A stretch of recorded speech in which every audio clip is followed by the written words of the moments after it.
कर्मण्येवाधिकारस्ते फलेषु कदाचन मा कर्मफल हेतुर्भूर्मा संगो सत्य कर्मणि।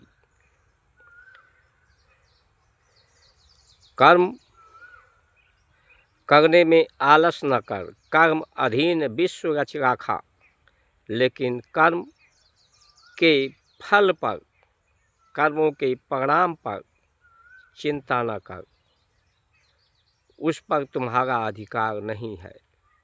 ये कर्म गुणों के, ग्रह नक्षत्रों के गुणों के आधार पर, गति के आधार पर ये कर्म होते हैं। कर्म की फल जो संसार के हैं, जो गुण हैं सृष्टि के, वो दुखद परिणाम देते हैं, कर्म के बंधनों में बांध देते हैं।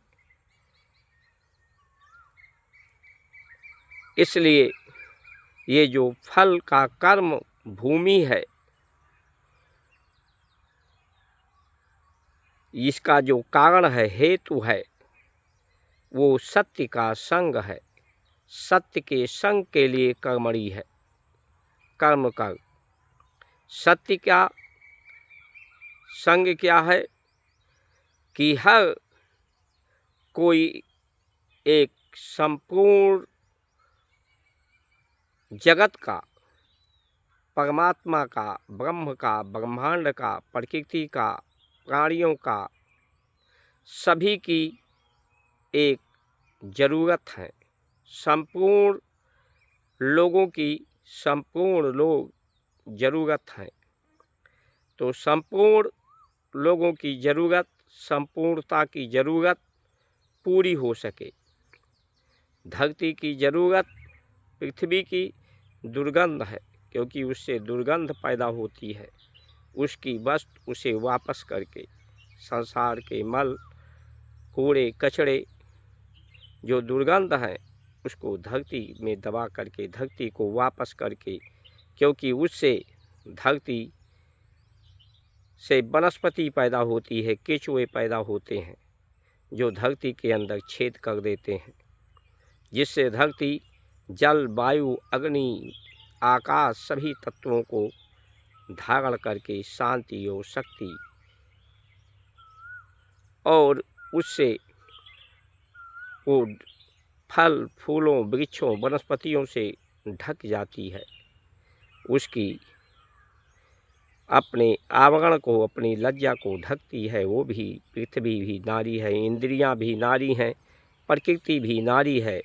उसकी लज्जा सुरक्षित ढकी होनी चाहिए। जरूरत है अपनी ज़रूरतों को कम करके संपूर्ण जगत की ज़रूरतों को पूरा करना। सबको सम्मान की ज़रूरत है, सबको शांति की ज़रूरत है, सबको संतुष्टि की ज़रूरत है, सब में संतुलन की ज़रूरत है, सबको शक्ति की ज़रूरत है, आयु की ज़रूरत है, आयु की ज़रूरत, संपूर्ण ज्ञान, ब्रह्म का ज्ञान की ज़रूरत है, जिसे आरंभ उपासना से जो संपत्ति है, संस्मृति है,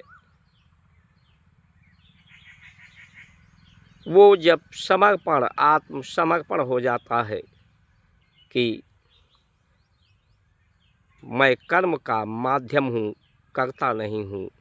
कर्म तो प्राण की शक्ति से, परमात्मा की शक्ति से, प्रकृति के साथ से, संसार के साथ से कर्म हो रहा है।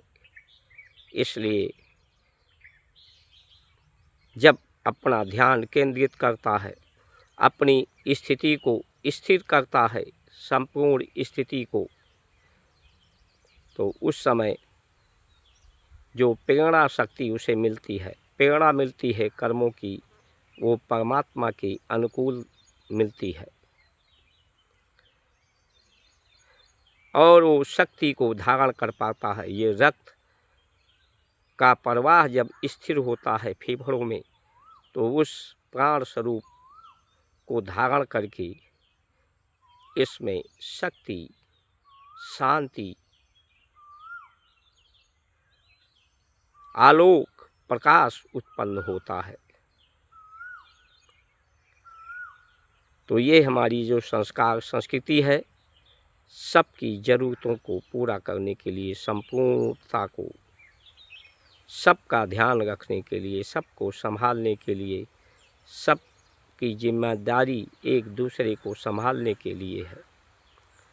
लेकिन जिनकी ज़रूरतें बहुत ज़्यादा है, वो अपनी ज़रूरतों को पूरा करने के लिए जो देश का नेतृत्व कर रहे हैं, जिनके पास जनशक्ति का समर्थन है,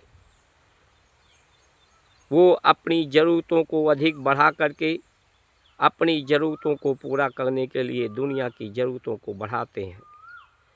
अपने को सुरक्षित करने के लिए दूसरे को असुरक्षित करते हैं। अपना हित करने के लिए दूसरे का अहित करते हैं। अपने लाभ प्राप्त करने के लिए दूसरे को हानि पहुंचाते हैं। ये प्रकृति का गुण है।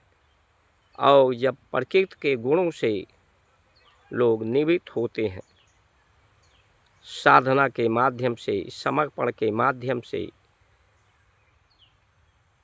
ध्यान, आसन, प्राणायाम, ध्यान, धारणा, समाधि के योग्यता से, तो संपूर्ण जगत में परमात्मा का ही वास है, उसी का सुवास है।